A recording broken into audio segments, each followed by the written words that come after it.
কি ভাই খিচুড়ি কেমন লাগছেন? ভাই আলহামদুলিল্লাহ আল্লাহ খাইতেছে, যাই হোক আল্লাহ শুকরিয়া আদায় করে খাচ্ছি ভাই। ভাই কেনা খিচুড়ি নেবেন? অসুখ নাকি কম খান খিচুড়ি যে? অসুখ না ভাই, এই যে ভাই এটা কথা আছে ভাই, আমার বউকে বলে রাখছিলাম হ্যাঁ যে আমার অমুক দিন দাওয়াত আছে, 3 দিন আগে বলে রাখছেন ভাই, 3 দিন থেকে আমি কিছুই খাইনি ভাই, ওই জন্য খিচুড়ি খাওয়ার আসছি ভাই। অসুখ নাকি খুব আপনার? ভাই অসুখ খুব, হ্যাঁ খিচুড়ির স্বাদ যে এতটা বেশি, সেই স্বাদ ভাই। তাই নাকি? হ্যাঁ ভাই সেই স্বাদ। তো বেশি করে খাওয়া না, ভাবির জন্য নিয়ে যাও।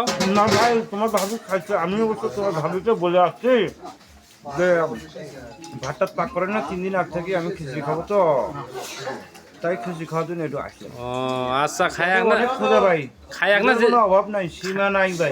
খায় না জ্যাকেটে বা অর্ডার নেন? যাই হোক অসুখ খুব ভাই। ও জাফরের অসুখ তোমাকে ধরছে নাকি? না ভাই হ না ভাই